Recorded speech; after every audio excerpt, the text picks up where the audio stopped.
Good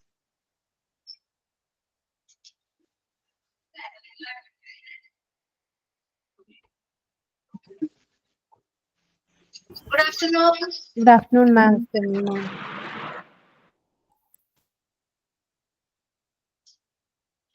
Okay, കഴിഞ്ഞ ദിവസം നമ്മള് GCA സ്റ്റാർട്ട് ചെയ്തില്ലേ? Yes, ma'am. Yes, ma'am. ആ ഒരു ഭാഗം കഴിഞ്ഞു അല്ലെ? കുറച്ചല്ലേ, ഒരു 2-3 points എടുത്തു.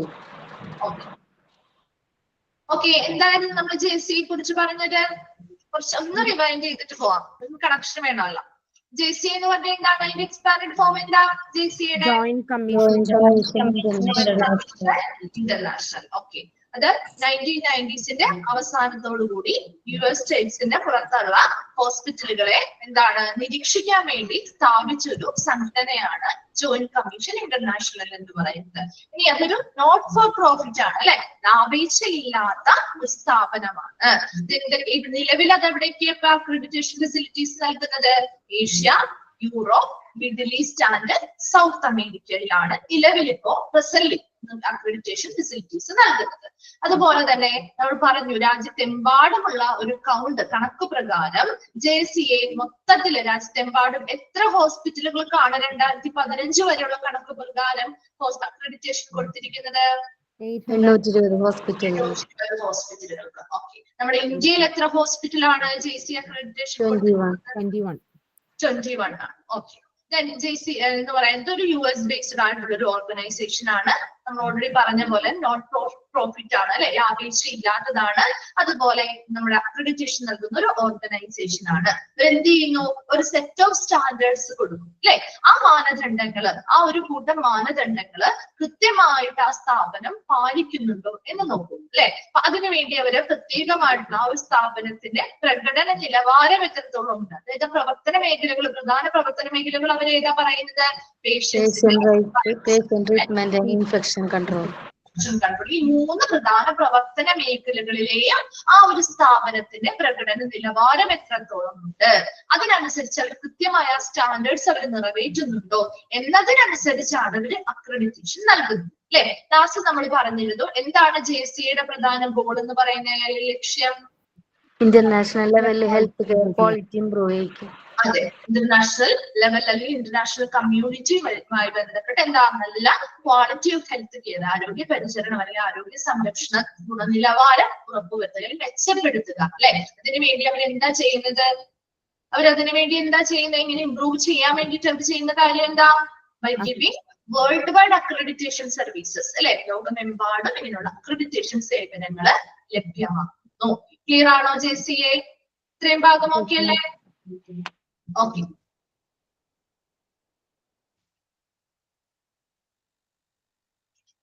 ഓക്കെ, നെക്സ്റ്റ് ഭാഗം കൂടി നമുക്ക് നോക്കാം കേട്ടോ.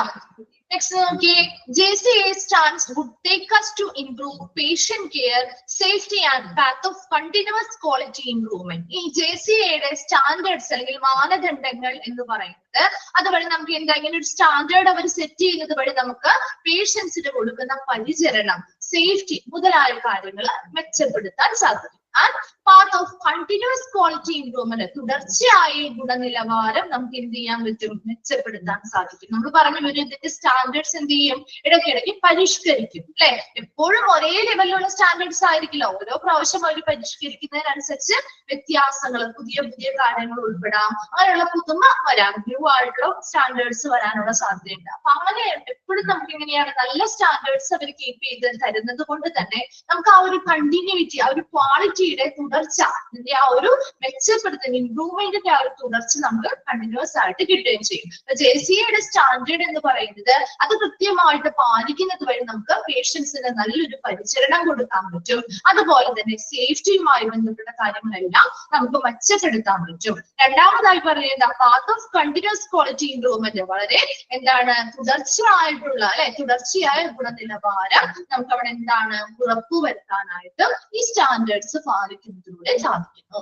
രണ്ടാമതായി പറയുന്നത് this would strengthen patient third party and insurer confidence and would provide us a competitive edge. ഇനി എന്താ, ഇപ്പൊ ആ ഒരു JC അക്രഡിറ്റഡ് ആയിട്ടുള്ള ഒരു ഹോസ്പിറ്റലാണ് എന്ന് പറയുമ്പോൾ ആ ഒരു ഹോസ്പിറ്റലിലേക്ക് പോകുന്ന പേഷ്യൻസിനാണെങ്കിലും അല്ലെങ്കിൽ ആ ഹോസ്പിറ്റലുമായി ബന്ധപ്പെട്ട തേർഡ് പാർട്ടീസ് അല്ലെങ്കിൽ മറ്റ് എക്സ്റ്റേണൽ ആയിട്ടുള്ള ഏജൻസികൾക്കാണെങ്കിലും അതുപോലെ അതുമായി ബന്ധപ്പെട്ട ഇൻഷുറേഴ്സിനാണെങ്കിലും എല്ലാവർക്കും എന്താ, നല്ലൊരു ആത്മവിശ്വാസത്തെ ശക്തിപ്പെടുത്തുന്നുണ്ട്. നല്ലൊരു JC അക്രഡിറ്റഡ് ആയിട്ടുള്ള ഹോസ്പിറ്റൽ ആണ് അല്ലെങ്കിൽ അതൊരു JC അക്രഡിറ്റഡ് ആയിട്ടുള്ള സ്ഥാപനമാണ് എന്ന നിലയ്ക്ക് അവിടെ എന്താണ്, അവിടെ വരുന്ന പേഷ്യൻസിനാണെങ്കിലും അല്ലെ നമുക്കാണെങ്കിലും അങ്ങനെയല്ലേ, JC അക്രഡിറ്റഡ് ആയിട്ടുള്ള ഒരു ഹോസ്പിറ്റൽ എന്ന് പറയുമ്പോൾ നമ്മൾ ആ ഒരു ഹോസ്പിറ്റലിലേക്ക് പോകുന്നതിന്റെ നമ്മുടെ ആ ഒരു കോൺഫിഡൻസ് ലെവൽ എങ്ങനെയായിരിക്കും, കൂട്ടാൻ സാധിക്കും അല്ലെ. നമുക്ക് ഉറപ്പാണ്. കാരണം എന്താ, അവിടെ നല്ല രീതിയിലുള്ള ഒരു ക്വാളിറ്റി ഉള്ള ഒരു കെയർ ആണ് തരുന്നത് എന്ന് നമുക്ക് ഉറപ്പാണ്. കാരണം അവർക്ക് അംഗീകാരം കിട്ടണമെങ്കിൽ അത് അവർ പാലിച്ചതുകൊണ്ടായിരിക്കും അല്ലെ. അപ്പൊ നമുക്കും ആ ഒരു വരുന്ന പേഷ്യൻസിനാണെങ്കിലും ആ ഹോസ്പിറ്റലുമായി ബന്ധപ്പെട്ട എക്സ്റ്റേണൽ ഏജൻസി, ഇതാണ് തേർഡ് പാർട്ടീസ് എന്ന് പറയുന്നത്, അവരുമായി ബന്ധപ്പെട്ട മറ്റ് സ്ഥാപനങ്ങളാണെങ്കിലും ഇൻഷുറൻസിനാണെങ്കിലും ഒരു ആത്മവിശ്വാസം ശക്തിപ്പെടാനായിട്ട് ഈ JC അക്രഡിറ്റേഷൻ വഴി സാധിക്കുന്നുണ്ട്. നെക്സ്റ്റ് പറയുന്നത് would provide us a competitive edge. എന്താ, ഒരു മത്സരാധിഷ്ഠിത നേട്ടം നൽകുകയും ചെയ്യുന്നു. എന്താണ്, ഒരു നോർമൽ ആയിട്ടുള്ള കുറെ ഹോസ്പിറ്റൽ എപ്പോഴും അവിടെ ഒരു കോമ്പറ്റീറ്റീവ് ഫീൽഡ് ആണ് അല്ലെ. പല ഹോസ്പിറ്റലുകൾ നമുക്കുണ്ട് അല്ല. ആ ഒരു ഹോസ്പിറ്റലുമായിട്ടൊരു കോമ്പറ്റീറ്റീവ് ഫീൽഡിൽ നിൽക്കുമ്പോൾ അവിടെ എന്താണ്, ഇങ്ങനെ ഒരു ഹോസ്പിറ്റൽ ആ ഒരു കൂട്ടത്തിലുള്ള ഒരു കോമ്പറ്റീറ്റീവ് ആയി നിൽക്കുന്ന ഒരു ഗ്രൂപ്പ് ഓഫ് ഹോസ്പിറ്റലുകൾക്ക് നിന്നും ഒരു ഹോസ്പിറ്റലിൽ മാത്രം ഇങ്ങനെ ഒരു JC അക്രഡിറ്റേഷൻ കിട്ടുന്നു എന്ന് പറയുമ്പോൾ അവിടെ എന്താ, ഒരു മത്സരാധിഷ്ഠിതമായ ഒരു നേട്ടമല്ലേ അവിടെ കിട്ടുന്നത് അല്ലെ. ആ ഒരു JC അക്രഡിറ്റഡ് ആയിട്ടുള്ള ഒരു ഹോസ്പിറ്റൽ ആയി ഒരെണ്ണം അതിൽ നിന്ന് ഒരെണ്ണം മാറുകയാണെങ്കിൽ മറ്റുള്ളവരുമായിട്ട് കമ്പയർ ചെയ്യുമ്പോൾ ഇവരുടെ സ്ഥാനം കുറച്ചും കൂടി എന്തായി, ഉയർന്നു അല്ലെ. അവിടെ ഒരു മത്സരാധിഷ്ഠിത നേട്ടമാണ് JC അക്രഡിറ്റേഷൻ വഴി ആ ഒരു സ്ഥാപനത്തിന് കിട്ടുന്നത്. ലാസ്റ്റ് പറയുന്നത് JC accreditation is the gold standard for quality. ഗുണനിലവാരത്തിനുള്ള ഒരു ഗോൾഡ് സ്റ്റാൻഡേർഡ് അല്ലെങ്കിൽ സുവർണ നിലവാരമാണ് എന്തെന്ന് പറയുന്നത് JC അക്രഡിറ്റേഷൻ എന്ന് പറയുന്നത്. Since it reflects the provision of the highest level of patient care and patient safety. ഇങ്ങനെ ഒരു ഗോൾഡ് സ്റ്റാൻഡേർഡ് ക്വാളിറ്റി വേണ്ടിയിട്ടുള്ള ഗുണനിലവാരത്തിന് വേണ്ടിയുള്ള ഒരു ഗോൾഡ് സ്റ്റാൻഡേർഡ് ആണ് JC അക്രഡിറ്റേഷൻ എന്ന് പറയുന്നത്. അങ്ങനെ ഒരു JC അക്രഡിറ്റേഷൻ, ഇങ്ങനെ ഒരു ഗോൾഡ് സ്റ്റാൻഡേർഡ് ആയിട്ടുള്ള JC അക്രഡിറ്റേഷൻ കിട്ടി എന്നാൽ അത് എന്തിനെയാണ് പ്രതിഫലിപ്പിക്കുന്നത്, provision of the highest level of patient care. അവിടെ നിന്ന് നമുക്ക് എന്ത് ലഭിക്കുന്ന സൂചിപ്പിക്കുന്ന ഉയർന്ന നിലവാരത്തിലുള്ള രോഗി പരിചരണവും രോഗി സുരക്ഷയും നമുക്ക് അവിടെ നിന്ന് നൽകുമെന്നുള്ളത് റിഫ്ലക്ട് ചെയ്യാണ് അല്ലെ, പ്രതിഫലിക്കുകയാണ് ആ ഒരു ഗോൾഡ് സ്റ്റാൻഡേർഡിൽ നമ്മൾ ഉദ്ദേശിക്കുന്നത്. അപ്പൊ 3 കാര്യങ്ങളാണ് നമ്മൾ അവിടെ പറഞ്ഞത്. JCയുടെ സ്റ്റാൻഡേർഡ്സ് കൃത്യമായിട്ട് പാലിക്കുന്നത് വഴി നമുക്ക് പേഷ്യൻസിന് കൊടുക്കുന്ന പരിചരണം, അവരുടെ പേഷ്യൻസിന്റെ സുരക്ഷ മുതലായ കാര്യങ്ങൾ മെച്ചപ്പെടുത്താൻ സഹായിക്കുന്നു. രണ്ടാമത് നമ്മൾ പറഞ്ഞത് part of continuous equality improvement, തുടർച്ചയായ ഗുണനിലവാരം മെച്ചപ്പെടുത്താനായിട്ട് നമുക്ക് ഈ ഒരു JC സ്റ്റാൻഡേർഡ്സ് പാലിക്കുന്നതിലൂടെ സാധിക്കും. രണ്ടാമതായി നമ്മൾ പറഞ്ഞത് ഈ ഒരു JC അക്രഡിറ്റേഷൻ കിട്ടുന്നത് വഴി അത് അവിടെ ഹോസ്പിറ്റലുമായി ബന്ധപ്പെട്ട് വരുന്ന പേഷ്യൻസിന്റെയും തേർഡ് പാർട്ടിയുടെയും ഇൻഷുറൻസിന്റെയും ഒക്കെ ഒരു കോൺഫിഡൻസ് അല്ലെങ്കിൽ ആത്മവിശ്വാസത്തെ ശക്തിപ്പെടുത്താൻ സഹായിക്കുന്നു. അതോടൊപ്പം would provide us a competitive edge, ഒരു മത്സരാധിഷ്ഠിത നേട്ടം നൽകുകയും ചെയ്യുന്നു. ആ ഒരു മത്സരാധിഷ്ഠിതം അത് മറ്റ് ഹോസ്പിറ്റലുമായിട്ട് കോമ്പറ്റീറ്റീവ് ആയിട്ടുള്ള ഹോസ്പിറ്റലുമായിട്ട് കമ്പയർ ചെയ്യുമ്പോൾ ഇങ്ങനെ ഒരു JC അക്രഡിറ്റേഷൻ കിട്ടി എന്നുള്ളത് ആ ഒരു ഹോസ്പിറ്റലിന്റെ നേട്ടം തന്നെയാണ്. JC അക്രഡിറ്റേഷൻ എന്ന് പറയുന്നത് ക്വാളിറ്റിക്ക് വേണ്ടിയുള്ള ഒരു ഗോൾഡ് സ്റ്റാൻഡേർഡ് ആണ്, ഒരു സുവർണ നിലവാരം അല്ലെങ്കിൽ സുവർണമായിട്ടുള്ള ഒരു നിലവാരമാണ്, ഗോൾഡ് സ്റ്റാൻഡേർഡ് ആണ് JC അക്രഡിറ്റേഷൻ എന്ന് പറയുന്നത്. നല്ലൊരു സ്ഥാപനത്തിന് JC അക്രഡിറ്റേഷൻ കിട്ടിയാൽ അത് എന്തിനെ റിഫ്ലക്ട് ചെയ്യുന്നു അല്ലെങ്കിൽ അതിനെ എന്തിനെയാണ് പ്രതിഫലിപ്പിക്കുന്നത്, ആ ഒരു സ്ഥാപനത്തിൽ നിന്ന് വളരെ ഉയർന്ന നിലവാരത്തിലുള്ള രോഗി പരിചരണവും രോഗി സുരക്ഷയും നൽകുന്നു എന്നതാണ് അത് റിഫ്ലക്ട് ചെയ്യുന്നത്. ക്ലിയർ ആണോ ഒരു 3 പോയിന്റ്സ്? ഓക്കെ ആണോ? ഓക്കെ. നെക്സ്റ്റ് നമ്മൾ പറയാൻ പോകുന്നത് JC അക്രഡിറ്റേഷൻ. JCI എന്നാക്കുക കേട്ടോ, JCI എന്നാക്കുക.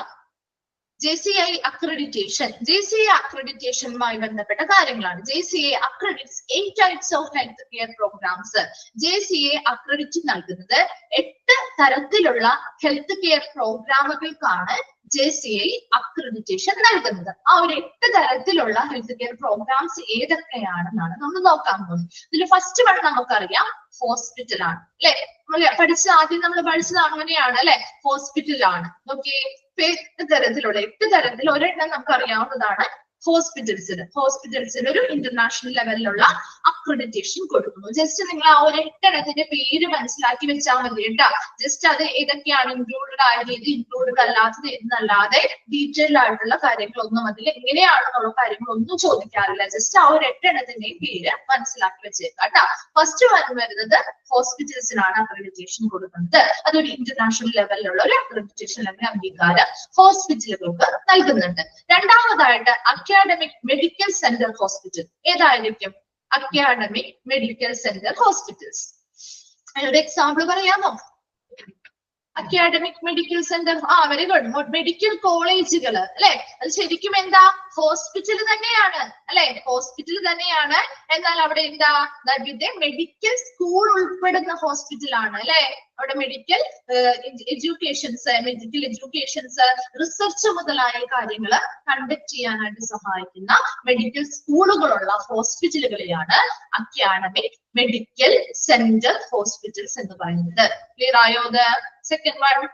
ഓക്കെ, തേർഡ് വൺ നോക്കി, ആംബുലേറ്ററി കെയർ ഫെസിലിറ്റീസ്. നമ്മൾ പഠിച്ചതാണ്. എന്താണ് ഒരു ആംബുലേറ്ററി കെയർ ഫെസിലിറ്റി?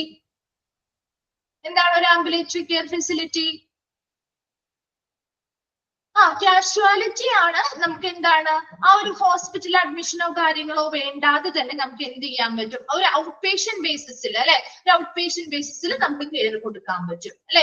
അതെന്താണ്? ചിലപ്പോൾ ഒരു ക്ലിനിക്സ് ആവാം, എന്തെങ്കിലും ഒരു ഡോക്ടേഴ്സ് ഓഫീസ് ആവാം. അങ്ങനെ നമുക്ക് എന്ത് ചെയ്യാം? അവർക്ക് ഔട്ട് പേഷ്യന്റ് ബേസിസിൽ ട്രീറ്റ്മെന്റുകൾ കൊടുക്കുന്ന, കെയർ കൊടുക്കുന്ന സെന്ററുകളാണ് ആംബുലേറ്ററി കെയർ ഫെസിലിറ്റീസ് എന്ന് പറയുന്നത്. അവിടെയും ആര് അക്രഡിറ്റേഷൻ കൊടുക്കാറുണ്ട്? JCI അക്രഡിറ്റേഷൻസ് നൽകാറുണ്ട്. നെക്സ്റ്റ് വരുന്നത് എന്താ? ക്ലിനിക്കൽ ലബോറട്ടറീസ് അല്ലെ. നമ്മുടെ ലാബുകള്, ഈ ലബോറട്ടറികള് കൃത്യമായിട്ടുള്ള സ്റ്റാൻഡേർഡുകളും കാര്യങ്ങളൊക്കെ പാലിക്കുന്നുണ്ടെങ്കിൽ അവരെവിടെ എന്ത് ചെയ്യും? JCI അക്രഡിറ്റേഷൻ നൽകുന്നുണ്ട്. Home care facility. എന്താ ഒരു home care facility? Home care facility നമ്മൾ പഠിച്ചതല്ലേ. ഹോം കെയർ എന്ന് പറയുമ്പോൾ എവിടെയാണ്? പേഷ്യൻസിനെ എവിടെ? വീട്ടിൽ തന്നെ അല്ലെ, അവരുടെ ഹോമിൽ തന്നെ, അവർ വീട്ടിൽ തന്നെ സ്റ്റേ ചെയ്തുകൊണ്ട് ആവശ്യമായിട്ടുള്ള പരിചരണങ്ങൾ അല്ലെങ്കിൽ കെയർ ഒക്കെ കൊടുക്കുന്നതിനെയാണ് ഹോം കെയർ എന്ന് പറയുന്നത് അല്ലെ. അപ്പൊ ആ ഒരു ഹോം കെയർ ഫെസിലിറ്റികൾക്കും എന്ത് കൊടുക്കാറുണ്ട്? അക്രഡിറ്റേഷൻ നൽകാറുണ്ട്. And long term care facility, ദീർഘകാല പരിചരണം. അത് ഏതൊക്കെ? റീഹാബിലിറ്റേഷൻ സെന്ററുകള്, എന്താ റിട്ടയർമെന്റ് ഹോമുകള്, നഴ്സിംഗ് ഹോമുകള് അല്ലെ, പാലിയേറ്റീവ് കെയറുകള് മുതലായ ലോങ് ടേം ആയിട്ടുള്ള ദീർഘകാല അതെ അഡിക്ഷൻ സെന്ററുകൾ എല്ലാം നമുക്ക് ദീർഘകാല ലോങ് ടേം കെയർ ഫെസിലിറ്റികളാണ് പറയുന്നത് അല്ലെ. അവയ്ക്കൊക്കെ JCI അക്രഡിറ്റേഷൻ നൽകാറുണ്ട്. നെക്സ്റ്റ് വരുന്നതാണ് മെഡിക്കൽ ട്രാൻസ്പോർട്ട് ഓർഗനൈസേഷൻസ്. എന്തായിരിക്കും? Medical transport organisations. പേരിൽ നിന്ന് തന്നെ അറിയാം അല്ലെ. അതെ, ട്രാൻസ്പോർട്ടേഷന് വേണ്ടിയിട്ട് സഹായിക്കുന്ന സംഘടനകൾ അല്ലെ. അവരുടെ പേഷ്യൻസിനെ, അതിപ്പോ ആംബുലൻസ് സർവീസ്, അതെ, അങ്ങനെ എയർ ആംബുലൻസ് സർവീസുമായി ബന്ധപ്പെട്ടാവാം, നമ്മുടെ റോഡ് ആംബുലൻസുമായി ബന്ധപ്പെട്ടാവാം. അവരുടെ പേഷ്യൻസിനെ ട്രാൻസ്പോർട്ട് ചെയ്യാനായിട്ട് ഉപയോഗിക്കുന്ന ഫെസിലിറ്റികൾ അല്ലെ, അതിനുവേണ്ടി സഹായിക്കുന്ന സംഘടനകള്. ഇത് വണ്ണാണ് പ്രൈമറി കെയർ സെന്റർ. എന്താണ്? പ്രാഥമിക പരിചരണ കേന്ദ്രങ്ങൾ. അതെ, എന്താണ് നമ്മുടെ പ്രൈമറി ഹെൽത്ത് സെന്ററുകൾ പോലെയുള്ള സ്ഥാപനങ്ങൾക്കും അക്രഡിറ്റേഷൻ കൊടുക്കാറുണ്ട്? JCI അക്രഡിറ്റേഷൻ കൊടുക്കാറുണ്ട്. ഒരു 8 തരത്തിലുള്ള 8 ടൈപ്സ് ഓഫ് ഹെൽത്ത് കെയർ പ്രോഗ്രാമുകൾക്കാണ് JCI അക്രഡിറ്റേഷൻ കൊടുക്കാറുള്ളത്. ഫസ്റ്റ് നമ്മൾ പറഞ്ഞത് ഹോസ്പിറ്റലുകളാണ്. സെക്കൻഡ് വൺ പറഞ്ഞത് അക്കാഡമിക് മെഡിക്കൽ സെന്റർ ഹോസ്പിറ്റലുകള്. തേർഡ് വൺ ആണ് ambulatory care facilities. Fourth one clinical laboratories. Fifth one എന്താ? Home care facilities. Sixth one long term care facilities. Seventh one medical transport organisations. And eighth one ആണ് primary care centres. Clear ആണോ? അത് okay ആണോ? Okay, next പറയുന്നതാണ്, അവിടെയും ആ ഒരു spelling ഒന്ന് കറക്റ്റ് ചെയ്തേക്കാം കേട്ടോ. JCA JCA 5th edition. JCA's publications നടത്താറുണ്ട്. അപ്പൊ അതിന്റെ 5th എഡിഷൻ ആണ്. ഒരു എക്സാമ്പിൾ പോലെ നമുക്ക് ഒരു 5th എഡിഷനെ കുറിച്ചാണ് നമുക്ക് പഠിക്കാനുള്ളത് കേട്ടോ. നോക്കിയപ്പോ 5th എഡിഷൻ, JCAയുടെ 5th എഡിഷൻ അല്ലെങ്കിൽ 5th പതിപ്പാണ്. ഏതാണ് അത് എഫക്റ്റീവ് ആയി വന്നത്? Effective from 1st April 2014. ഇത് ഫലപ്രദമായി പ്രാബല്യത്തിൽ വന്നത് ഏത് വർഷമായിരുന്നു? 2014 April 1 ഇത് പ്രാബല്യത്തിൽ വന്നത്. JCAയുടെ 5th എഡിഷൻ പ്രാബല്യത്തിൽ വന്നത്. ഇതില് കൺസിസ്റ്റ് ഓഫ് 4 സെക്ഷൻസ്, 4 സെക്ഷൻ അല്ലെങ്കിൽ 4 വിഭാഗമായിട്ടാണ് ഈ 5th എഡിഷനെ തിരിച്ചിരിക്കുന്നത്. നമ്മൾ എന്താണ് നിങ്ങൾക്ക് 1, 2, 3, 4 എന്ന് പറയുന്ന പേപ്പേഴ്സ് ആയിട്ട് തിരിച്ചില്ലേ? ഇപ്പൊ എക്സാം അങ്ങനെയല്ലേ നടത്തുന്നേ? പറഞ്ഞില്ലേ നിങ്ങളടുത്ത്? അതുപോലെ തന്നെ ഇവിടെ എന്താണ് 4 സെക്ഷൻ ആയിട്ട് തിരിച്ചിട്ടുണ്ട്. സെക്ഷൻ 1, സെക്ഷൻ 2, സെക്ഷൻ 3, സെക്ഷൻ 4 അല്ലേ? ആ ഒരു നിങ്ങളുടെ ഫസ്റ്റ് പേപ്പറിനുള്ളിൽ എന്താ വരുന്നേ? ഫസ്റ്റ് പേപ്പറിനുള്ളിൽ എന്താ വരുന്നേ? ആ ഒരു ഫസ്റ്റ് പേപ്പറിന്റെ ഉള്ളിൽ എന്താ വരുന്നേ? ഒന്നും വരുന്നില്ലേ? വെറുതെ ഫസ്റ്റ് പേപ്പർ സെക്കൻഡ് പേപ്പറിന് തിരിച്ചിരിക്കുകയാണോ? എന്തിന്റെ ബേസിസിലാണ്? ഹോസ്പിറ്റലിലെ അതല്ല ഞാൻ ചോദിച്ചത്. ചോദിച്ചത് മനസ്സിലായോ? ഫസ്റ്റ് പേപ്പറിനുള്ളിൽ എന്താണ് വരുന്നത്? നിങ്ങൾ എന്താ അവിടെ പഠിക്കുന്നേ? ഓരോ ചാപ്റ്റേഴ്സ് അല്ലേ പഠിക്കുന്നേ? അല്ലെ? ഇപ്പൊ ഡിപ്പാർട്ട്മെന്റ്സ്, ഓപ്പറേഷൻ തിയേറ്റർ എല്ലാം ഓരോ ചാപ്റ്റേഴ്സ് ആയിട്ടല്ലേ നിങ്ങൾ പഠിക്കുന്നേ? അല്ലെ? ആ ഓരോ പേപ്പറിനുള്ളിൽ കുറെ ചാപ്റ്റേഴ്സ് ആണ് വരുന്നത് അല്ലെ? അതുപോലെ തന്നെ ഇവിടെ സെക്ഷൻ 1, സെക്ഷൻ 2, സെക്ഷൻ 3, സെക്ഷൻ 4 തിരിച്ചിട്ടില്ലേ? അതിന് താഴെയും ഒരുപാട് ചാപ്റ്റേഴ്സ് ആണ് വരുന്നത്. ചാപ്റ്റേഴ്സ് തന്നെ പറയുന്നത് കേട്ടാ, ചാപ്റ്റേഴ്സ് ആണ് വരുന്നത്. ക്ലിയർ ആയോ? അത്രയും നോക്കിയാണോ? ആ ഒരു പേസ് കിട്ടിയില്ലെങ്കിൽ നിങ്ങൾക്ക് ഇത് കണക്ട് ചെയ്യാൻ പറ്റില്ല. അതിനു വേണ്ടിയാണ് കേട്ടോ. അപ്പൊ നമ്മുടെ 4 സെക്ഷൻസ് ആയിട്ട് തിരിക്കുന്നുണ്ട്. ആ 4 സെക്ഷന്റെ ഉള്ളിലോ എന്താണ് ഒരുപാട് ചാപ്റ്റേഴ്സ് ഉണ്ടായിരിക്കും. ക്ലിയർ ആണല്ലോ? ഇനി ഈ ചാപ്റ്റേഴ്സ്, ഇപ്പൊ നമ്മൾ ഒരു ചാപ്റ്റർ എടുക്കുമ്പോൾ നിങ്ങൾ എങ്ങനെയാ ഒരു ചാപ്റ്റർ, ഇപ്പൊ ഒരു ഡിപ്പാർട്ട്മെന്റ് എന്ന് പറയുന്ന ചാപ്റ്റർ ആവാം, അല്ലെങ്കിൽ ഒരു എന്താണ് ഏതെങ്കിലും ഒരു ചാപ്റ്റർ ആയിക്കോട്ടെ. ആ ഒരു ചാപ്റ്ററിന്റെ ഉള്ളിൽ ഒരുപാട് കാര്യങ്ങൾ പഠിക്കുന്നില്ലേ? ഇല്ലേ? ഒരുപാട് കാര്യങ്ങൾ പഠിക്കുന്നില്ലേ? ഇവിടെ അതിന് പകരം നമ്മൾ ചാപ്റ്റേഴ്സിന്റെ ഉള്ളിൽ കൊടുത്തിരിക്കുന്നത് സ്റ്റാൻഡേർഡ്സ് ആണ്. ക്ലിയർ ആയോ? അപ്പൊ ഫസ്റ്റ് 4 സെക്ഷൻ ആയിട്ട് ഇവർ തിരിച്ചിട്ടുണ്ട്. 4 സെക്ഷൻ ആയിട്ട് തിരിച്ചിരിക്കുന്നു. അതിന് ഓരോ 4 സെക്ഷന്റെയും ഉള്ളില് ചാപ്റ്റേഴ്സ് ആയിട്ട് എന്താണ് ഓരോരോ വിഭാഗം തിരിച്ചിട്ടുണ്ടാവും. ചാപ്റ്റേഴ്സ് ആയിട്ട് തിരിച്ചിട്ടുണ്ടാവും. ആ ചാപ്റ്റേഴ്സ് ഓരോ ചാപ്റ്ററിന്റെ ഉള്ളിലാണ് സ്റ്റാൻഡേർഡ്സ് വരുന്നത്. സ്റ്റാൻഡേർഡ്സ് മാനദണ്ഡങ്ങൾ വരുന്നത്. ഇനി സ്റ്റാൻഡേർഡ്സ് നമുക്ക് കൃത്യമായിട്ട് സ്കോർ ചെയ്യണമെങ്കിൽ ഒരു മാർക്ക് ഇടണ്ടേ? സ്കോർ ഇടണ്ടേ? അതിനനുസരിച്ചല്ലേ അക്രഡിറ്റേഷൻ ക്രെഡിറ്റ് കൊടുക്കുന്നത്. നമുക്ക് പഠിച്ചപ്പോ പറഞ്ഞിരുന്നില്ല ടീച്ചർ, മിസ്? അപ്പൊ എന്താണ് നമ്മുടെ സ്കോർ കൊടുക്കണമെങ്കിൽ അതിന് ആ സ്റ്റാൻഡേർഡ് കൃത്യമായിട്ട് ഇവര് പാലിച്ചോ എന്ന് നോക്കണ്ടേ? വേണം അല്ലെ? അപ്പൊ അതിന് വേണ്ടിയിട്ട് സ്റ്റാൻഡേർഡ്സിനുള്ളിൽ വരുന്ന കാര്യങ്ങളാണ് എന്താണ് മെഷറബിൾ എലമെന്റ്സ്. ഒരു 4 കാര്യമാണ് പറഞ്ഞത്. ഫസ്റ്റ് എന്താണ്? നമ്മൾ 4 സെക്ഷൻ ആയിട്ട് തിരിച്ചു. 1, 2, 3, 4 4 സെക്ഷൻ ആയിട്ട് തിരിച്ചു. ആ 4 സെക്ഷന്റെയും ഉള്ളിൽ ഒരുപാട് ചാപ്റ്റേഴ്സ് ഉണ്ട്. അതിൽ ഓരോ ചാപ്റ്ററിന്റെ ഉള്ളിലും സ്റ്റാൻഡേർഡ്സ് ആണ് വരുന്നത്. ആണോ? ഓരോ ചാപ്റ്ററിന്റെ ഉള്ളിലും സ്റ്റാൻഡേർഡ്സ് ആണ് വരുന്നത്. ആ സ്റ്റാൻഡേർഡ്സ് എന്ന് പറയുന്നതിന് നമ്മൾ സ്കോർ ഇടണമെങ്കിൽ അതിനുള്ളിൽ കുറെ കാര്യങ്ങൾ നമ്മൾ എന്ത് ചെയ്യണം? മെഷർ ചെയ്യണം, അളക്കണം അല്ലെ? എന്നാലല്ലേ കൃത്യമായിട്ട് അവിടെ നമുക്ക് മാർക്ക് ഇടാൻ പറ്റുള്ളൂ. അപ്പൊ അതിന് വേണ്ടിയിട്ടുള്ളതാണ് എന്തെന്ന് പറയുന്നത് മെഷറബിൾ എലമെന്റ്സ്. 4 കണക്ട് ചെയ്തായിരിക്കുന്നത് കേട്ടോ. ഏതാണ് ഏറ്റവും താഴെ ബേസ് ഏതാണ്? മെഷറബിൾ എലമെന്റ്സ് ആണ്. അതിൽ നിന്നും ഒരുപാട് കാര്യങ്ങൾ അങ്ങനെയുള്ള മെഷറബിൾ എലമെന്റ്സ് എല്ലാം കൂട്ടി വെച്ചുകൊണ്ട് നമ്മൾ എന്ത് ചെയ്യുന്നു? ഒരു സ്റ്റാൻഡേർഡിന് സ്കോർ ഇടുന്നു. ഈ സ്റ്റാൻഡേർഡ് എല്ലാം ആവറേജ് എടുത്തുകൊണ്ടാണ് നമ്മൾ ചാപ്റ്ററിന് സ്കോർ ഇടുന്നത്. ഇനി ഓരോ ചാപ്റ്ററിന്റെയും മാർക്ക് അനുസരിച്ചാണ് നമ്മൾ ഓവറോൾ സ്കോർ ഇടുന്നത്. ക്ലിയർ ആണോ? നെക്സ്റ്റ് വരുമ്പോ ഡീറ്റെയിൽ ആയിട്ട് കുറച്ചുകൂടി ഡീറ്റെയിൽ ആയിട്ട് പറയാം കേട്ടോ. ഒരു ഏകദേശം ഔട്ട്ലൈൻ കിട്ടിയോ? ഓക്കെ ആണോ? ഓക്കെ. ഇനി നോക്കിയേ, നമ്മൾ പറഞ്ഞു 4 സെക്ഷൻ ആയിട്ട് തിരിച്ചിരിക്കുകയാണെന്ന്. നാബ് വരുമ്പോഴും ഇതുപോലെ തന്നെയാണ് കേട്ടോ, സെയിം ആണ്. അപ്പൊ രണ്ടും തമ്മിൽ ഒരേ ഇത് തന്നെയാണ് പറയുന്നത്. അതിപ്പോ മാറിപ്പോവാതിരിക്കാൻ വേണ്ടി ആദ്യമേ ഒന്ന് പറഞ്ഞു തന്നതാണ് നിങ്ങൾക്ക് കേട്ടോ. നോക്കിയേ, 4 സെക്ഷൻസ് ആയിട്ട് തിരിക്കുന്നുണ്ട്. സെക്ഷൻ 1 എന്ന് പറയുന്നത് ഇതിൽ ഇമ്പോർട്ടന്റ് ആയിട്ടുള്ള ഭാഗം മിസ് പറഞ്ഞു തരാം, അതൊന്ന് നോട്ട് ചെയ്ത് വെച്ച് പഠിക്കണം കേട്ടോ. എല്ലാം അങ്ങ് ബൈഹാർട്ട് ചെയ്ത് വെച്ച് പഠിക്കേണ്ട, കുറച്ച് കാര്യങ്ങൾ എക്സ്പാൻഡ് ഫോംസ് വരുന്നുണ്ട്.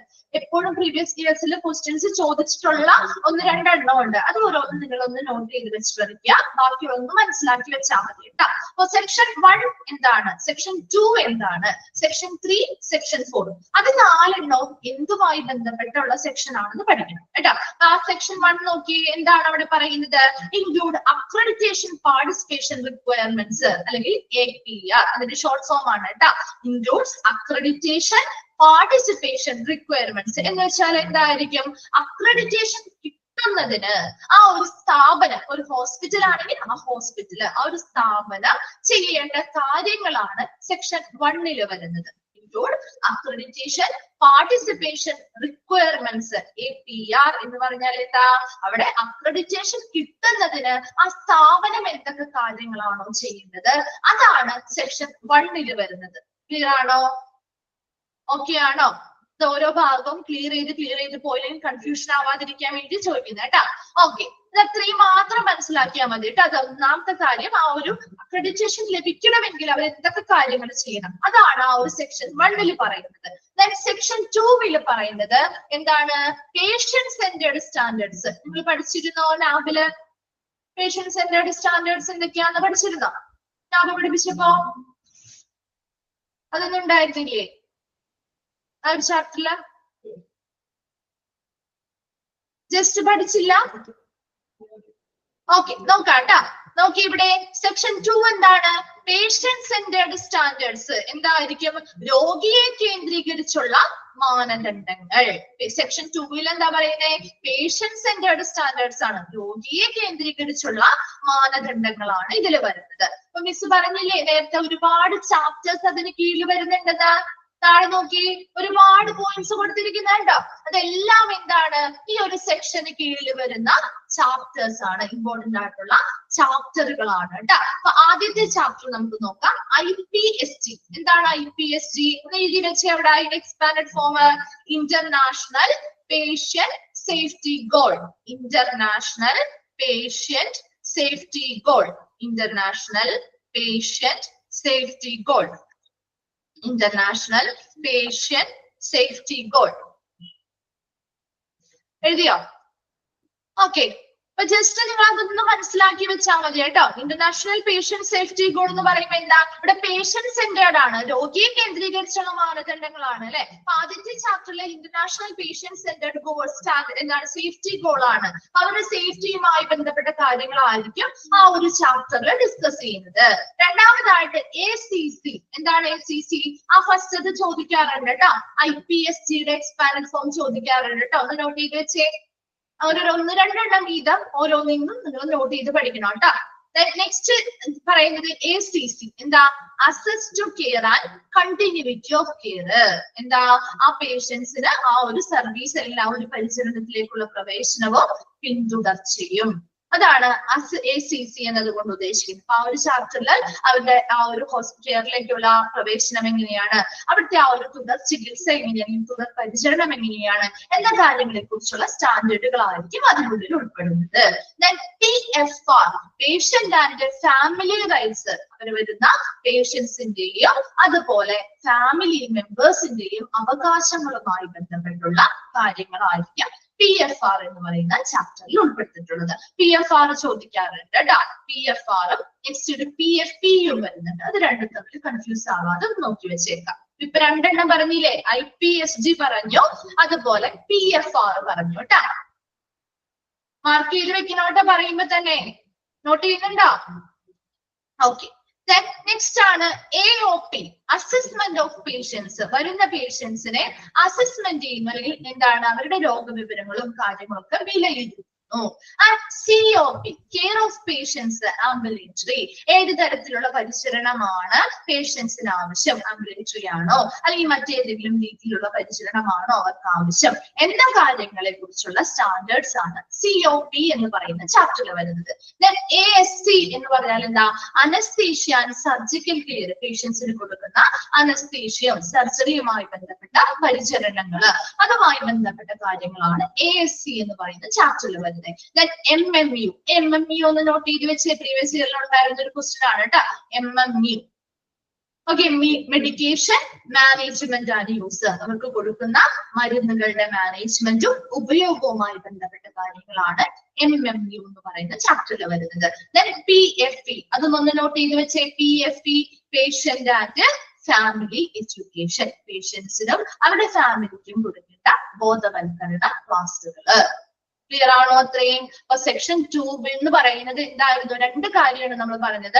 സെക്ഷൻ 1 എന്ന് പറയുന്നത് ആ ഒരു അക്രഡിറ്റേഷന് വേണ്ടി, അല്ലെങ്കിൽ അക്രഡിറ്റേഷൻ കിട്ടുന്നതിന് വേണ്ടി ആ ഹോസ്പിറ്റൽ അല്ലെങ്കിൽ ആ ഒരു സ്ഥാപനം എന്തൊക്കെ കാര്യങ്ങളാണ് ചെയ്യേണ്ടത്, അല്ലെ? ആ ചെയ്യേണ്ട കാര്യങ്ങളാണ് സെക്ഷൻ 1 വരുന്നത്. ദെൻ സെക്ഷൻ 2 വരുന്നത് രോഗിയെ കേന്ദ്രീകരിച്ചിട്ടുള്ള മാനദണ്ഡങ്ങളാണ്. അതിൽ വരുന്ന ചാപ്റ്റേഴ്സ്, പ്രധാനപ്പെട്ട ചാപ്റ്ററുകളാണ് IPSG, ACC, PFR, AOP, COP, ASC, MMU and PFE എന്ന് പറയുന്നത്. എല്ലാത്തിന്റെയും ഷോർട്ട് ഫോമും എക്സ്പാൻഡ് ഫോമും പറഞ്ഞിട്ടുണ്ട്. അതിൽ ഇമ്പോർട്ടന്റ് ആയിട്ടുള്ള ഭാഗങ്ങൾ 2-3 റിസിപ്റ്റ് ഇത്രയും എടുത്തതിൽ പറഞ്ഞു തന്നിരുന്നു. നോട്ട് ചെയ്ത് വെച്ചില്ലേ? അത്രയും ഓക്കെ ആണോ? ഓക്കെ. ദെൻ എന്താണ് MMO? Medication management and use എന്ന് പറഞ്ഞ ആ പേഷ്യൻസിന് കൊടുക്കുന്ന മരുന്നുകൾ കൊടുക്കാറില്ലേ അവർക്ക്? പേഷ്യൻസുമായി ബന്ധപ്പെട്ട് ട്രീറ്റ്മെന്റിന്റെ ഭാഗമായിട്ട് അവർക്ക് കൊടുക്കുന്ന മരുന്നുകളുടെ മാനേജ്മെന്റും അതിന്റെ ഉപയോഗം മുതലായ കാര്യങ്ങളുടെ സ്റ്റാൻഡേർഡ്സ് ആണ് അതിൽ വരുന്നത്.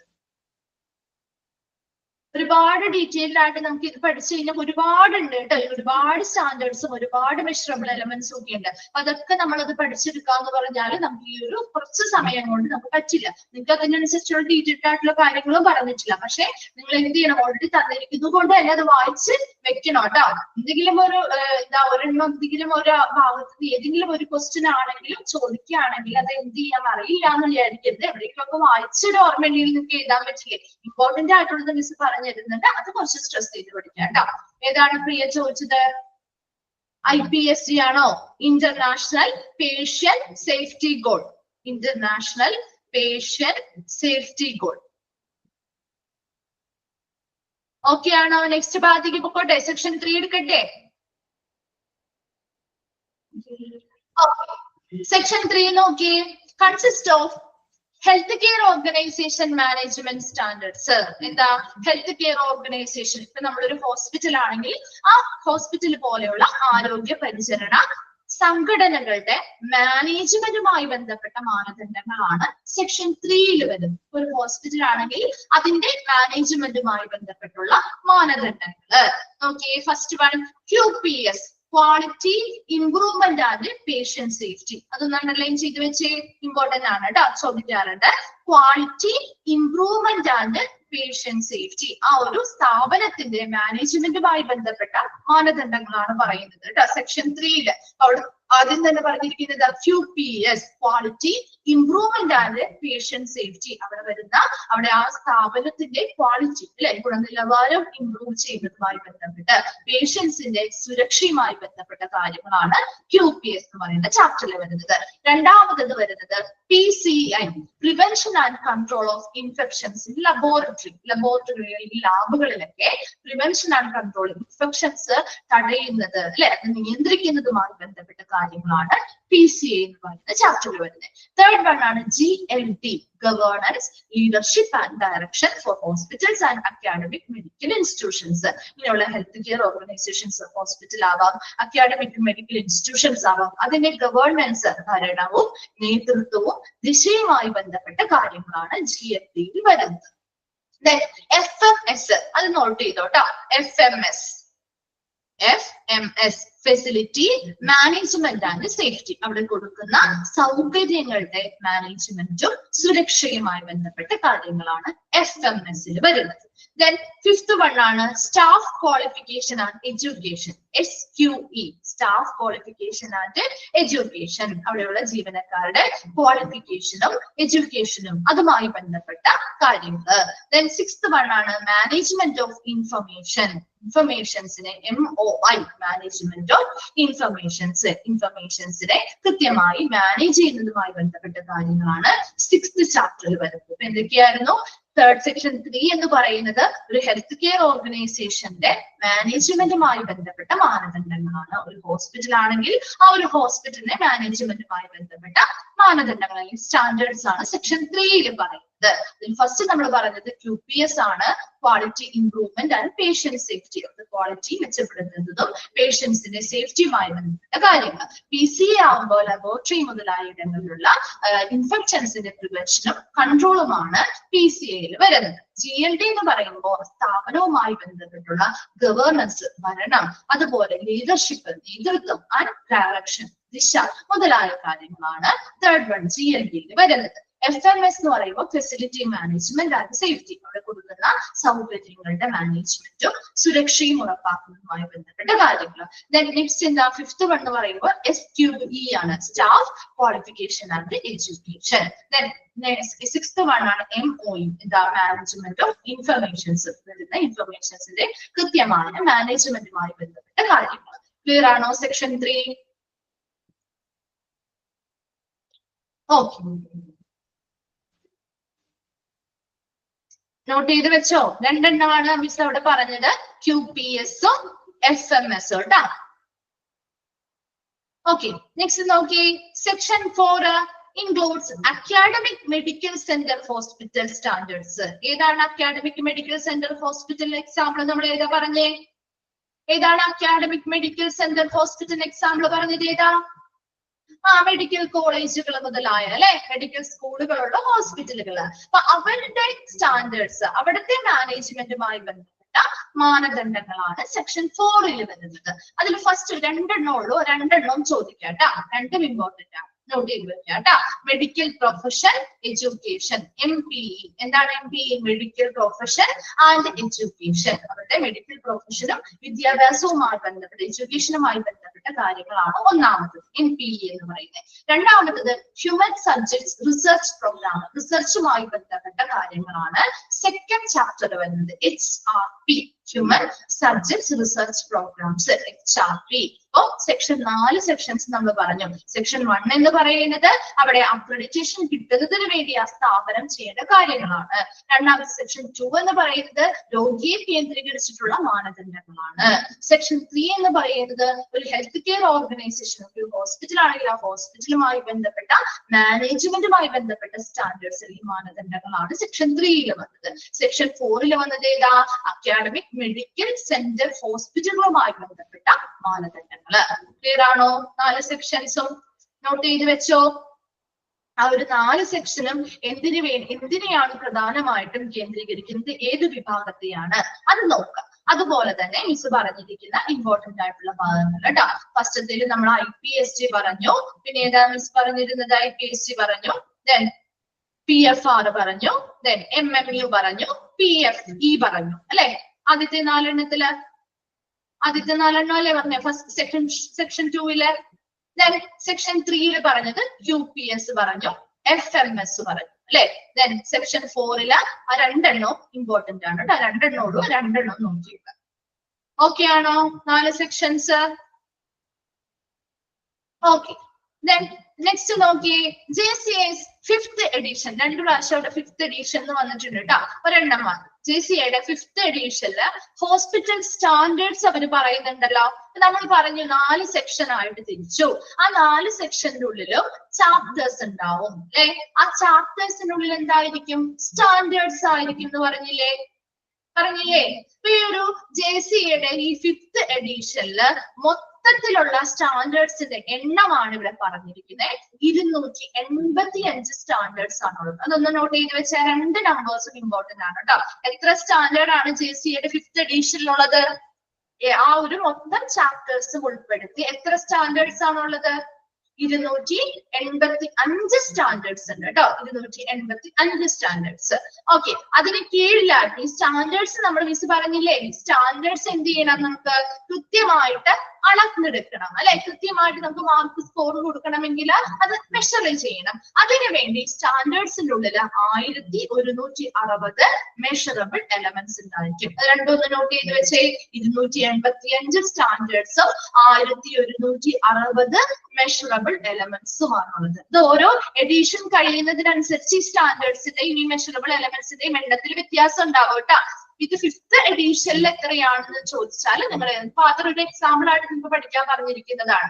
5th എഡിഷന്റെ സ്റ്റാൻഡേർഡ്സ് ആണെങ്കിൽ 285 സ്റ്റാൻഡേർഡ്സ് ആണ് മൊത്തത്തിലുള്ളത്. അതിന് കീഴിലായിട്ട് 1160 മെഷറബിൾ എലമെന്റ്സ് ഉണ്ടായിരിക്കും. അതിനൊരു എക്സാമ്പിൾ പറയുകയാണെങ്കിൽ ഇപ്പൊ ഒരു സേഫ്റ്റിയുമായി ബന്ധപ്പെട്ട സ്റ്റാൻഡേർഡ് ആണെന്ന് വിചാരിക്കും. ഒരു സ്റ്റാൻഡേർഡ് 285 സ്റ്റാൻഡേർഡ്സിൽ ഒരെണ്ണം സേഫ്റ്റിയുമായി ബന്ധപ്പെട്ട സ്റ്റാൻഡേർഡ് ആണെന്ന് വിചാരിക്കുക. ആ സ്റ്റാൻഡേർഡിനുള്ളില് മെഷറബിൾ എലമെന്റ്സ് നോക്കണ്ടേ? വേണ്ടേ? സേഫ്റ്റിയുമായി ബന്ധപ്പെട്ട സേഫ്റ്റി സ്റ്റാൻഡേർഡ് ആണ് നമ്മൾ ഒരെണ്ണം എടുത്തിരിക്കുന്നത്. അതിനുള്ളിൽ വരുന്ന മെഷറബിൾ എലമെന്റ്സ് അല്ലെങ്കിൽ എന്താ അളക്കാവുന്ന ഘടകങ്ങൾ എന്ന് പറയുന്നത് എന്തൊക്കെയായിരിക്കും? അവിടെ വരുന്ന ആക്സിഡന്റിന്റെ റേറ്റ്, അതൊരു മെഷറബിൾ എലമെന്റ് ആണ്. അതുപോലെ ഇൻസിഡന്റ് റിപ്പോർട്ടുകൾ, ആക്സിഡന്റ് ആൻഡ് എമർജൻസി ഡിപ്പാർട്ട്മെന്റ് പഠിച്ചില്ലേ? ഇൻസിഡന്റ് റിപ്പോർട്ടുകൾ തയ്യാറാക്കുന്നു, പഠിച്ചായിരുന്നോ?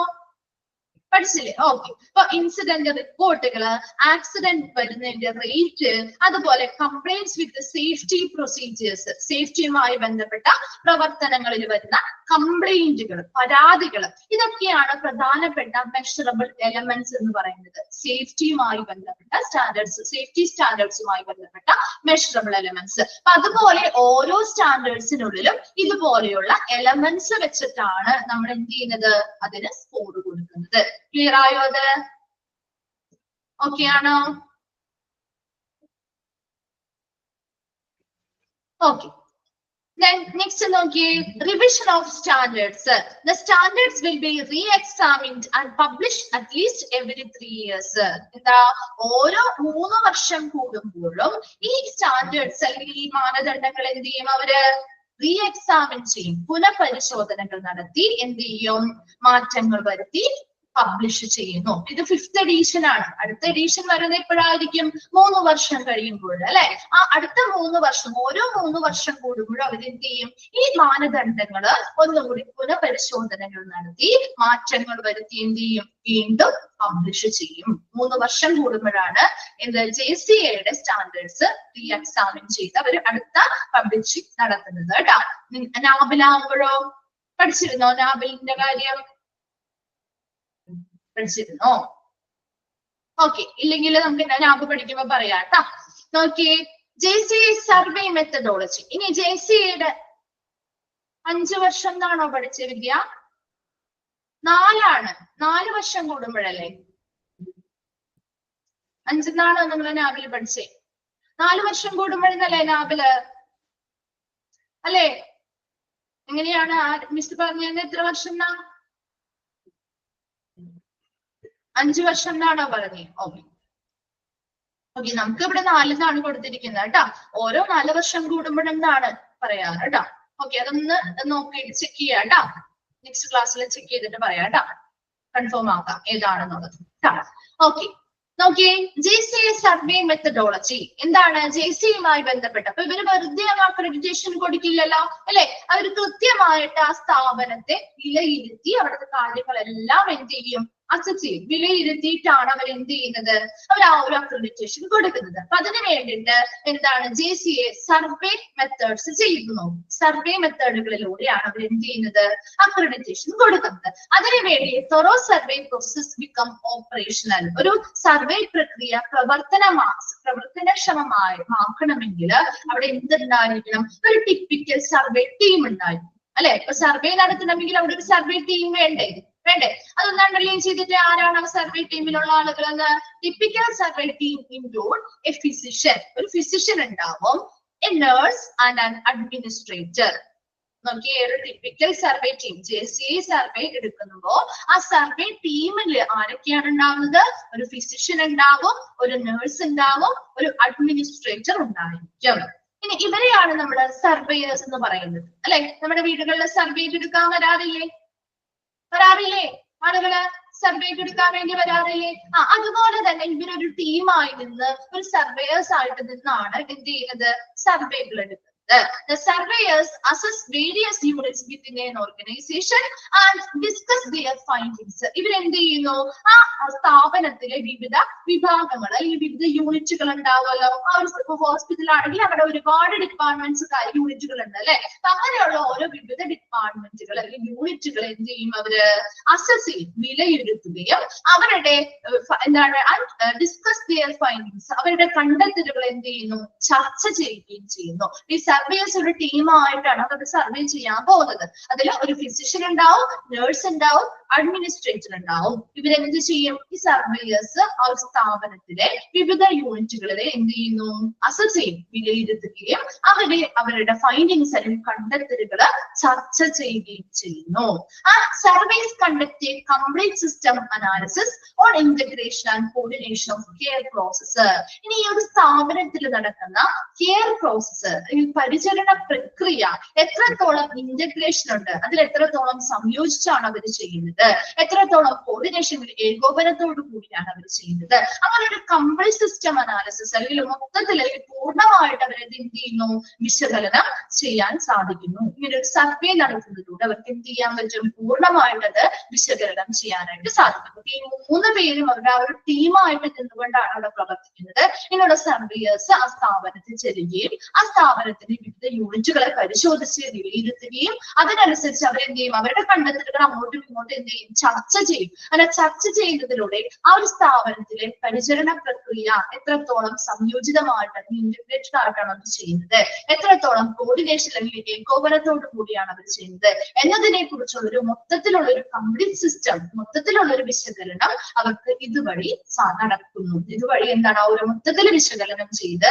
ഒരു നിഗമനത്തിൽ എത്താനായിട്ട് അവർക്ക് ഈ ഒരു സർവേ മെത്തഡോളജി വഴി സാധിക്കും. ക്ലിയർ ആണോ? GCIയുടെ സർവേ മെത്തഡോളജി ഓക്കെ ആണോ?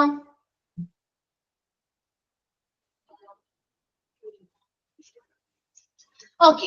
നെക്സ്റ്റ് നോക്കി, അക്രഡിറ്റേഷൻ സർവേസ്. ഇനി ഇങ്ങനെയുള്ള അക്രഡിറ്റേഷൻ നൽകുമ്പോൾ അവിടെ നടക്കുന്ന സർവേകൾ എങ്ങനെയായിരിക്കും, എങ്ങനെയുള്ള സർവേസ് ആണ് അവർ നടത്തുന്നത് നോക്കി.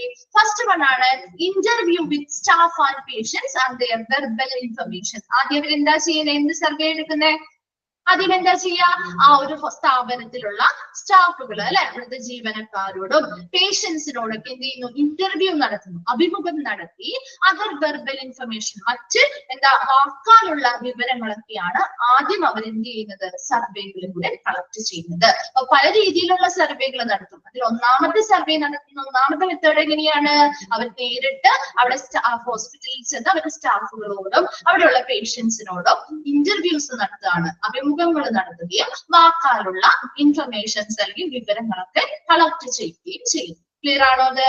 Then second one ആണ് on site observation of patient care process by surveyors. എന്താണ് ഓൺ സൈറ്റ് ഒബ്സർവേഷൻ എന്ന് പറഞ്ഞാൽ, നേരിട്ട് അവിടെ ചെന്ന് കണ്ട് അല്ലെ, നേരിൽ കണ്ടുകൊണ്ട് അവിടുത്തെ ആ ഒരു പേഷ്യന്റ് കെയർ പ്രോസസ്, രോഗി പരിചരണ പ്രക്രിയ എങ്ങനെയാണെന്നുള്ളത് നിരീക്ഷണത്തിലൂടെ സർവേയേഴ്സ് മനസ്സിലാക്കുന്നു. 2 കാര്യങ്ങളിലൂടെയാണ് അവർ സർവേകൾ നടത്തിയത്.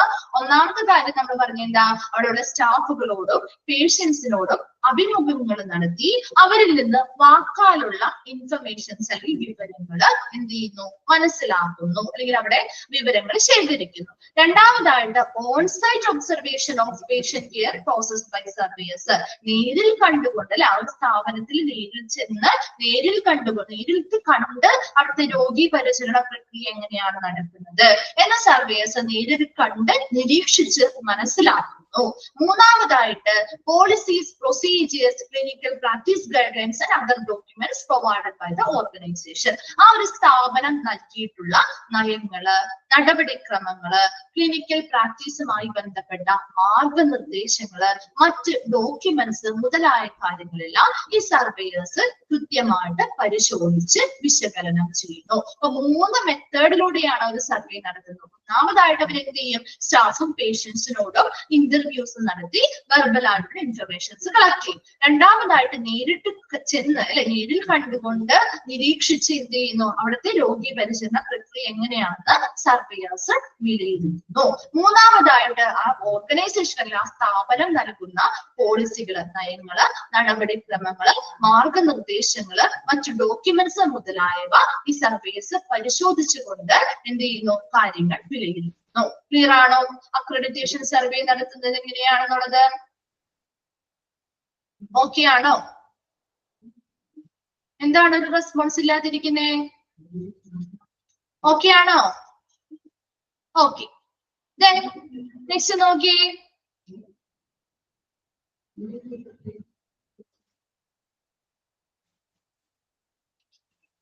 ഓക്കെ, നെക്സ്റ്റ് നോക്കി.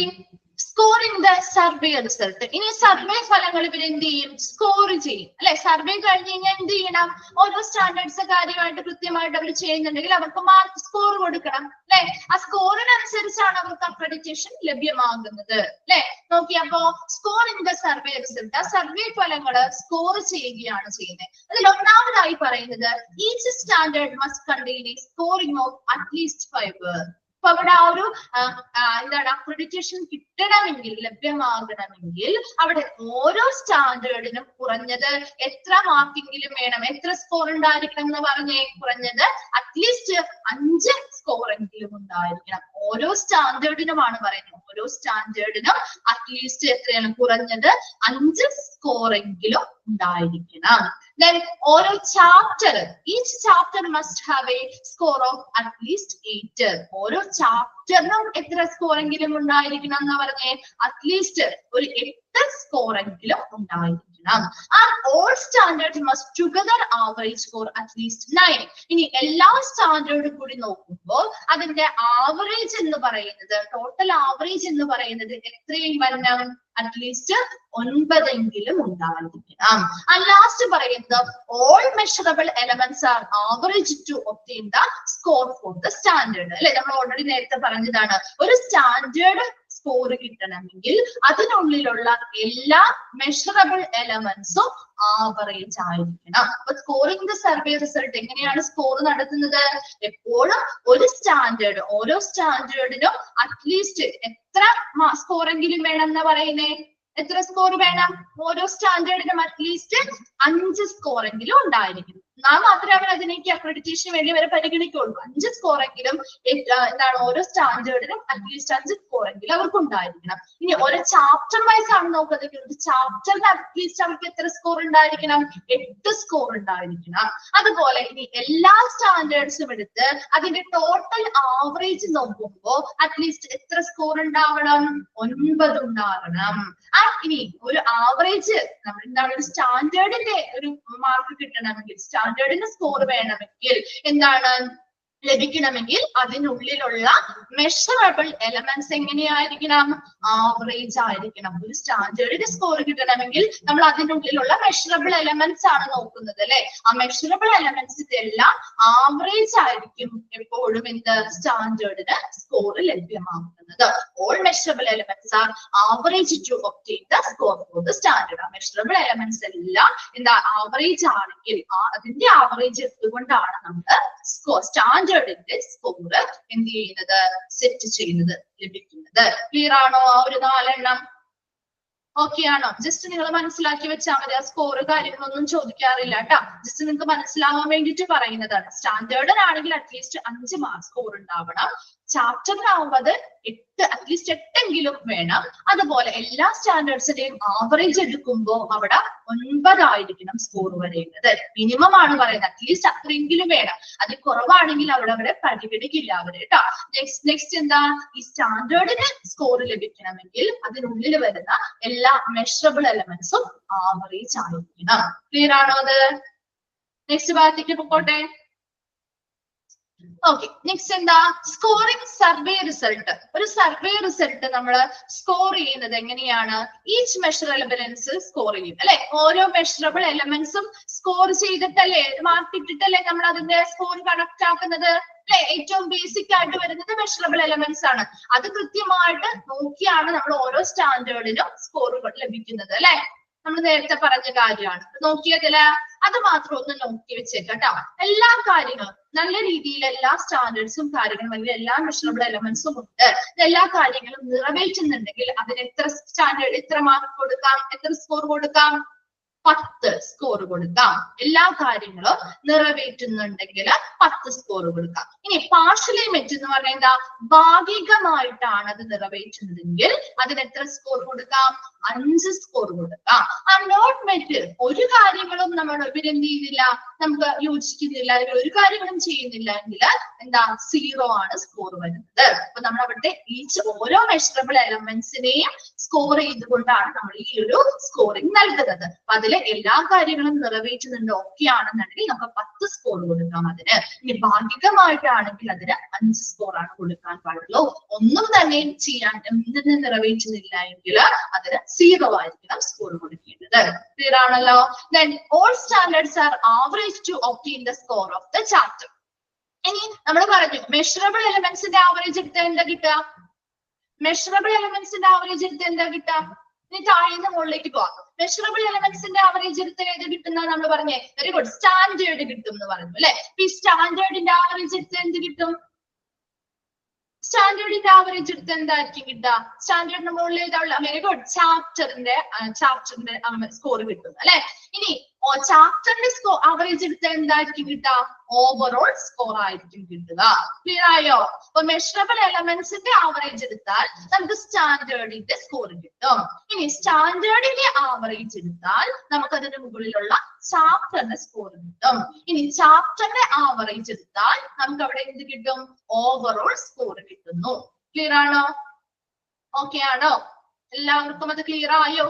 അതിനു വേണ്ടിയാണ് മിസ് ആദ്യം പറഞ്ഞത്, നമ്മൾ ആദ്യം സെക്ഷൻസ് ആയിട്ടാണെങ്കിൽ ചാപ്റ്റേഴ്സ്, അതിനുള്ളില് സ്റ്റാൻഡേർഡ്സ്, അതിന് കീഴിൽ എന്ത് വരുന്നു എന്ന് പറഞ്ഞത്? മെഷറബിൾ എലമെന്റ്സ് വരുന്നു എന്ന് പറഞ്ഞത്. അതൊരു കണക്ട് ചെയ്ത് വെക്കാൻ വേണ്ടി പറഞ്ഞതാണ് കേട്ടോ. നോക്കിയേ, നെക്സ്റ്റ് പറയുന്നത് തന്നെയാ, all standards are average to obtain the score of the chapter. അല്ലെ?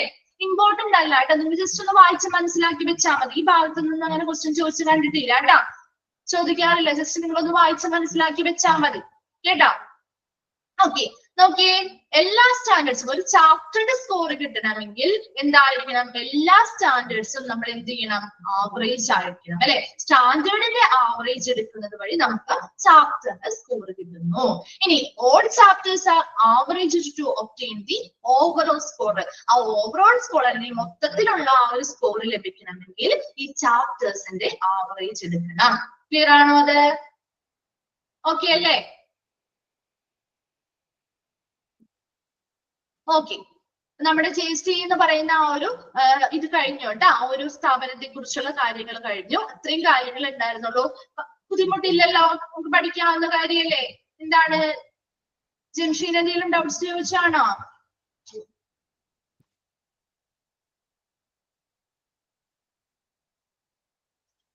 ഓക്കെ, എന്താണ് ജംഷീന?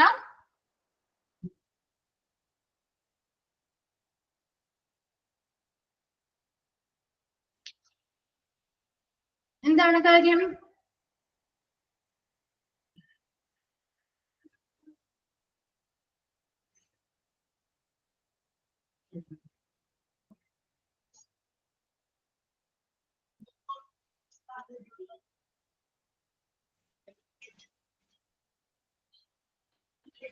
ആ 4 ഇയേഴ്സ് കൂടുമ്പോഴല്ലേ? നാബിൽ 4 ഇയേഴ്സ് തന്നെ പഠിച്ചത്. നമുക്ക് ഇവിടെയും 4 ഇയേഴ്സ് തന്നെയാണ്. അതാണ് ചോദിച്ചത് മിസ്. 5 ഇയേഴ്സ് എന്ന് കേട്ടിട്ടില്ല. അപ്പൊ അതുകൊണ്ടാണ് ഞാൻ കൺഫ്യൂസ്ഡ് ആയത് കേട്ടോ. നിങ്ങൾ ഇനി 5 ഇയേഴ്സ് ആണോ പഠിച്ചിരിക്കുന്നതെന്ന് എനിക്കറിയില്ലല്ലോ. അതുകൊണ്ടാണ്, ഞാനല്ലല്ലോ പഠിപ്പിച്ചത്. അപ്പൊ ആ ഒരു 5 ഇയേഴ്സ് ആണോ പഠിപ്പിച്ചിരിക്കുന്നത്? നമുക്ക് ഇവിടെ പഠിക്കാനുള്ളത് 4 ഇയേഴ്സ് കൂടുമ്പോഴാണ്.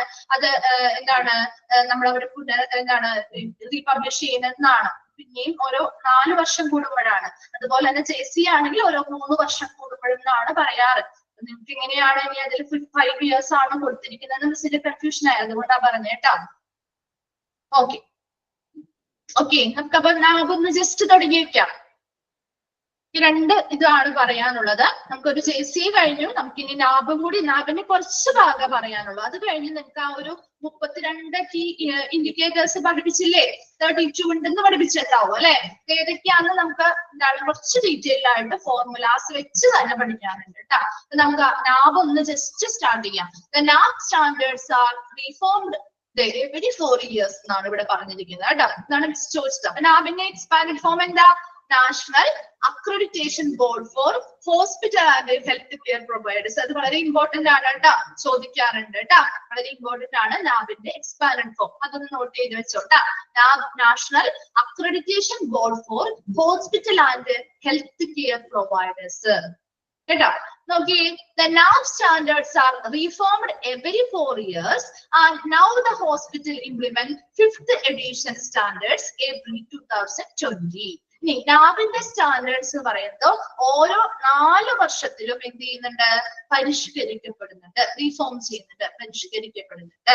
ഇപ്പൊ നിലവില് 2020 ഏപ്രിലില് നാബിന്റെ 5ാമത്തെ എഡിഷൻ, സ്റ്റാൻഡേർഡ്സിന്റെ 5ാമത്തെ എഡിഷൻ ആണ് എന്ത് ചെയ്യുന്നത്?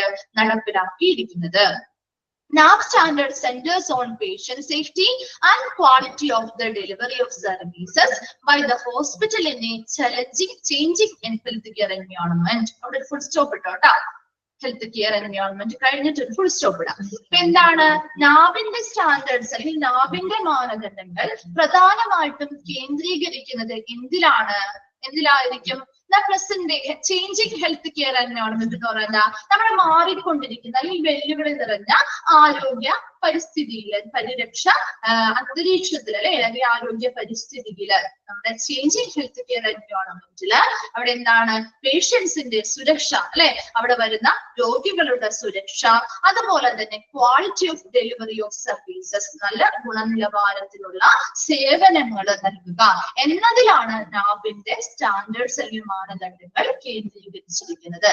എപ്പോഴും നാബിന്റെ സ്റ്റാൻഡേർഡ്സ് കേന്ദ്രീകരിച്ചിരിക്കുന്നത് 2 കാര്യങ്ങളാണ്. ഒന്ന് പേഷ്യൻസിന്റെ സേഫ്റ്റി, പേഷ്യൻസിന്റെ സുരക്ഷയില്.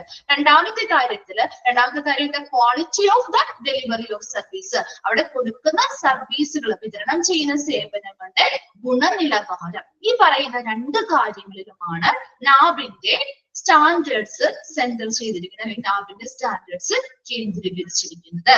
ക്ലിയർ ആണോ അത്?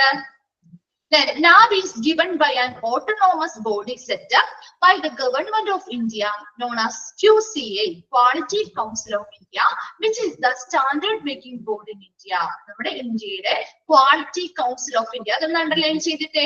Quality council of India QCA, quality of council of ഇന്ത്യയുടെ കീഴിൽ വരുന്ന ഒരു സർക്കാർ രൂപീകരിച്ച ഒരു ഓട്ടോണോമസ് എന്താണ് സ്വയംഭരണ സ്ഥാപനമാണ് നാബ് എന്ന് പറയുന്നത്. നാബ് എന്ന് പറഞ്ഞാല് ക്വാളിറ്റി കൗൺസിൽ ഓഫ് ഇന്ത്യയുടെ കീഴിൽ വരുന്ന സർക്കാർ രൂപീകരിച്ച ഒരു സ്വയംഭരണ സ്ഥാപനമാണ് നാബ് എന്ന് പറയുന്നത്. നമ്മുടെ പ്രധാനമായിട്ടും നമ്മുടെ ഇന്ത്യയിലെ ഹോസ്പിറ്റലുകളുടെ അക്രഡിറ്റേഷന് വേണ്ടിയിട്ടാണ് അല്ലെ, പ്രധാന അക്രഡിറ്റേഷൻ കൊടുക്കുന്ന ഒരു സ്ഥാപനം കൂടിയാണ് നാബ് അല്ലെ നമ്മുടെ ഇന്ത്യയില്. അതേസമയം ഇന്റർനാഷണൽ ലെവലിൽ വരുമ്പോൾ ഏതാണ്? ഇന്റർനാഷണൽ ലെവലിൽ വരുമ്പോൾ ഏത് സ്ഥാപനമാണ്? JCI ആണ് അല്ലെ.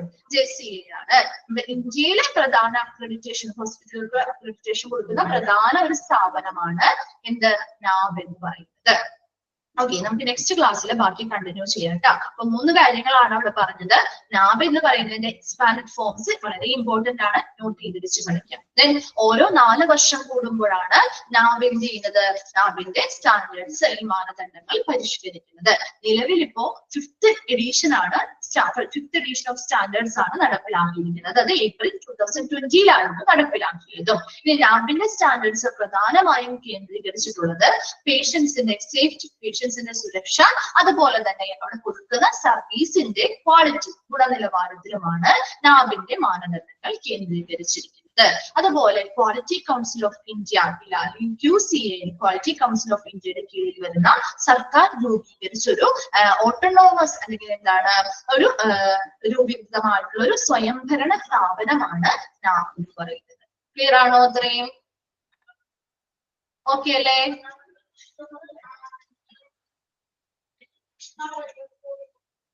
ഓക്കെ, ബാക്കി നെക്സ്റ്റ് ക്ലാസ്സിൽ എടുക്കാം കേട്ടോ. ഇത്രയും കാര്യങ്ങള് ഇന്ന് തന്നെ വായിച്ചു നോക്കാം. ഡൗട്ട്സോ കാര്യങ്ങളോ ഉണ്ടെങ്കിൽ നെക്സ്റ്റ് ക്ലാസ്സിൽ വരുമ്പോൾ ചോദിക്കാം കേട്ടോ. Thank you. Thank you, ma'am. Thank you, ma'am. Thank you, ma'am. Thank you, ma'am.